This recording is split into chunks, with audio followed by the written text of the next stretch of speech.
Devant la presse, le jeudi 26 août dernier, le président de la Cour suprême du Togo a dénoncé une justice jugée corrompue, avec des justiciers indélicats et à gourmandise insatiable.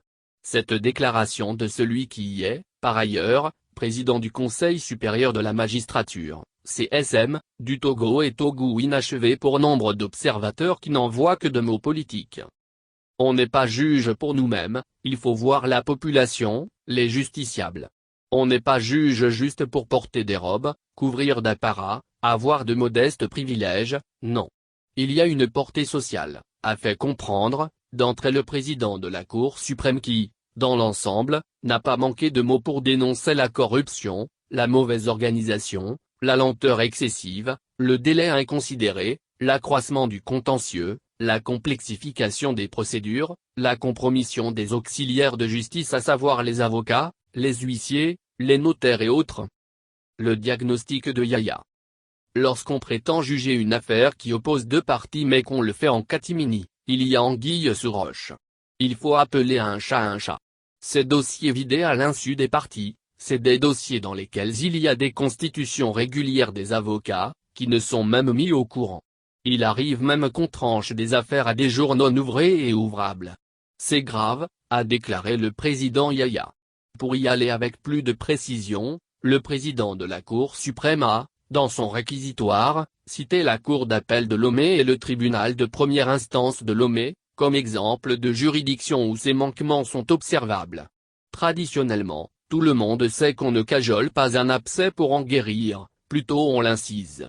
Les agissements de ces juridictions jettent du discrédit sur tout le corps, a-t-il insisté en s'attaquant à ces pratiques que fait fleurir ce qu'il appelle une minorité.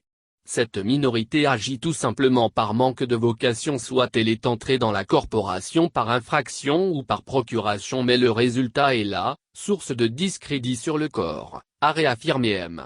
Yaya. Pour conclure, vous ne serez plus seul. Nous sommes conscients que nous faisons partie du mal mais désormais nous allons nous reprendre, a laconiquement promis M.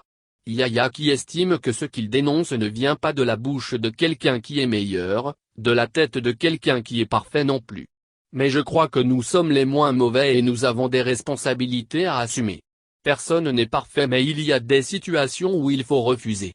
Si vous ne pouvez pas exercer ce métier, si vous n'avez pas la dévotion, mais c'est pour mystifier vos semblables ou c'est pour piétiner l'esprit sacerdotal de ce métier pour le plonger dans une entreprise d'embourgeoisement indu, là nous composerons avec les autorités pour arrêter cette hémorragie d'enrichissement qui s'apparente à un racket, à un rançonnement de justiciables en cachant ses propres incapacités, a-t-il conclu.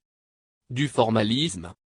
Si cette sortie aura permis de dévoiler, une énième fois, la vraie face de la justice togolaise, le diagnostic fait par le juge Yaya n'est, en effet, qu'un secret de polichinelle. En son temps, son prédécesseur, Akakpo Vigamato en avait fait le même diagnostic.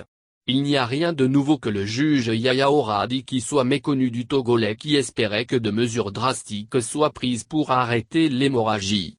Mais se contenter juste du constat sans mesure dissuasive, comme si l'idéal recherché était de faire signe de vie, s'apparente plus à du formalisme. Du bruit pour ne rien dire à la fin si ce ne sont que des mots politiques. Autrement, le juge Yaya n'a juste fait que jouer au Ponce Pilate.